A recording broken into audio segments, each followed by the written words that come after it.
मित्रों नमस्कार, मैं हूं राकेश कुमार। आप देख रहे हैं माता भीमत। मित्रों, चुनाव सर पे है और सब जगह हर चुनाव क्षेत्र में एक ही प्रश्न कौंध रहा है कि आखिर किसको टिकट मिलेगा। जितने भी दल हैं उसके समर्थक, जो नेतागण हैं, जो उम्मीदवार की दावेदारी करते हैं, वो उन सारे लोगों के बीच यही चर्चा चल रही है।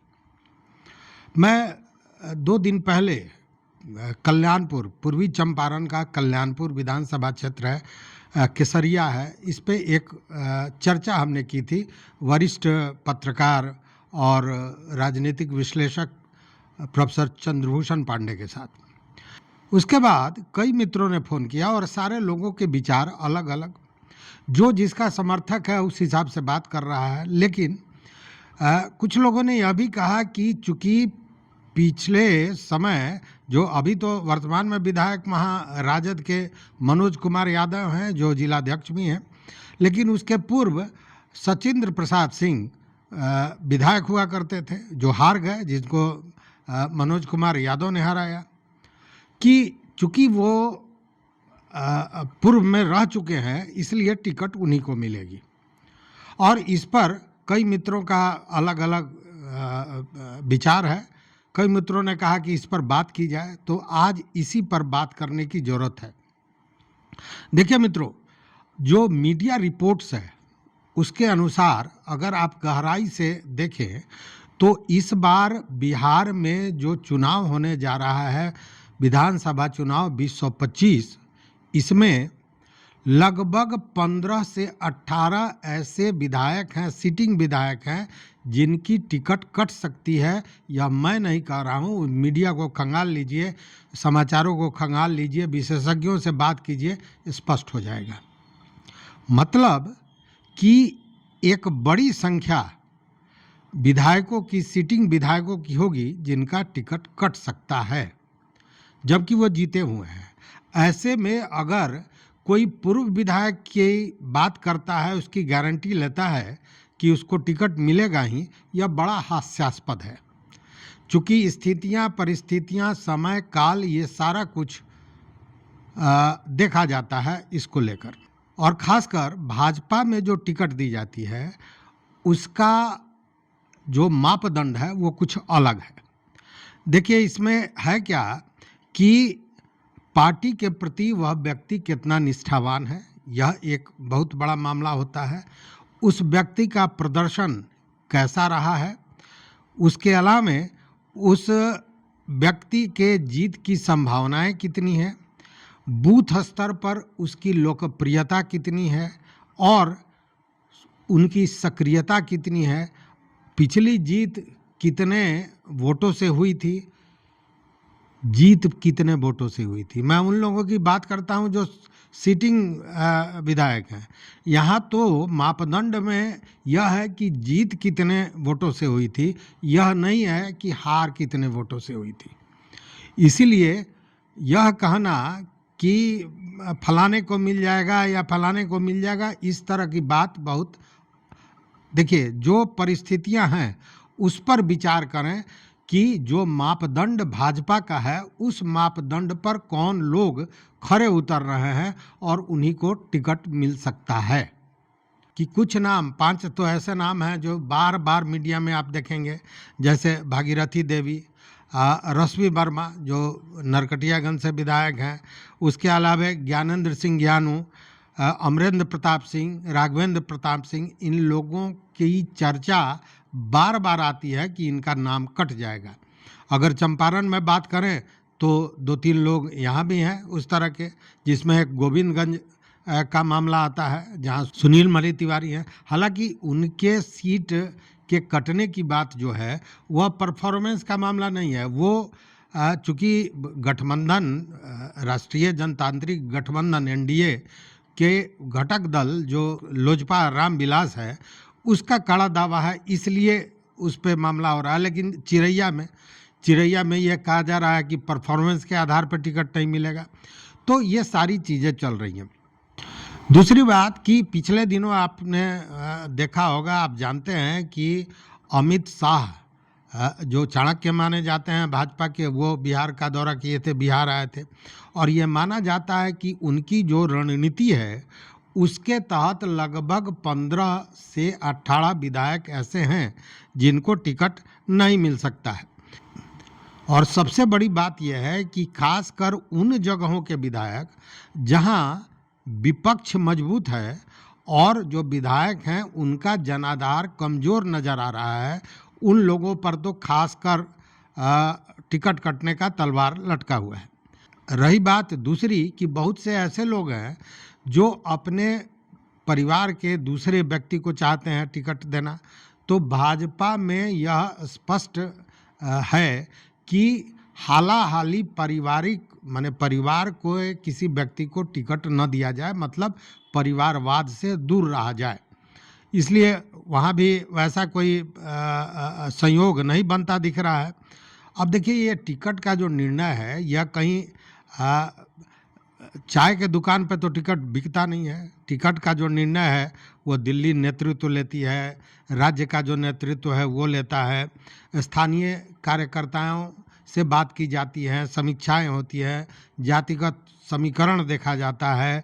उसके बाद चूँकि गठबंधन का मामला है तो सीट शेयरिंग का भी समझौता उसमें एक बड़ा कारक होता है। इस तरह से कई बड़े मामले हैं जिसके आधार पर टिकट बंटवारा होता है, टिकट मिलता है। लेकिन सबसे बड़ा बात होता है परफॉर्मेंस, कि आपका परफॉर्मेंस क्या है।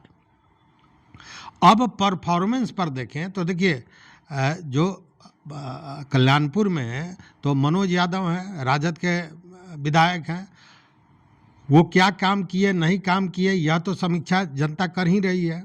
लेकिन आज हम बात अगर भाजपा की कर रहे हैं तो भाजपा के दो बड़े दावेदारों की बात वहाँ हो रही है। एक तो जो पूर्व में विधायक रहे हैं सचिंद्र प्रसाद सिंह, और दूसरे मयंकेश्वर प्रसाद सिंह। मयंकेश्वर सिंह और इनमें क्या अंतर है, इन चीज़ों को देखिए 2-3 चीज़ जो मैंने कहा कि जो ये टिकट दिया जाता है उसमें कई चीज़ों को देखा जाता है, और इसमें सबसे बड़ा जो कारक होता है वह होता है लोकप्रियता। क्षेत्र में आपने क्या किया, ये सारी चीज़ें। अब लोकप्रियता की बात ले लीजिए, तो लोकप्रियता का मामला ये है कि अभी अभी आपने देखा होगा कि देश के प्रतिष्ठित अखबार दैनिक भास्कर ने एक सर्वे किया, और सर्वे में क्या अंतर है यह आपको स्पष्ट दिख जाएगा। सर्वे में मयंकेश्वर सिंह को 69% वोट मिले हैं सर्वे में, जबकि जो पूर्व विधायक हैं वो मात्र 20% पर सिमट गए हैं। तो लोकप्रियता का जो मापदंड है उस पे तो कितना अंतर है यह स्पष्ट दिख रहा है आपको। दूसरी बात कि क्षेत्र में क्या किया है, तो क्षेत्र में जो राज्य का काम होता है, जो प्रशासनिक काम होता है, जो सरकारी योजनाएं होती हैं वो तो होती हैं, व्यक्तिगत रूप से आपने क्या किया यह भी देखा जाता है। और जनता इतनी बेवकूफ़ नहीं है, जनता हर चीज़ को देखती है। अच्छा देखिए, हर जगह पे जातीय समीकरण की बात होती है, तो संयोग यह कि यह दोनों लोग एक ही जाति के हैं। अब इनमें जो समीक्षा हो रही है, जो जनता, मैं एकदम निष्पक्ष भाव से जनता ने जो कहा है उस पर बात कर रहा हूँ, तो उसमें एक और समानता है कि दोनों ही ये जो दावेदार हैं इनके राजनीतिक गुरु मोतिहारी के सांसद राधा मोहन सिंह हैं, जो पूर्व कृषि मंत्री रह चुके हैं और आज भी सबसे एक्टिव सांसद माने जाते हैं। तो वे दोनों के ही राजनीतिक गुरु वही हैं, तो समानता यहाँ भी है। लेकिन अंतर कहाँ है? सबसे बड़ा अंतर तो लोकप्रियता में, जो सर्वे बता रहा है, मैं नहीं कह रहा हूँ, भास्कर एक प्रतिष्ठित अखबार है और उसने जो सर्वे किया है उसमें यह अंतर दिख रहा है।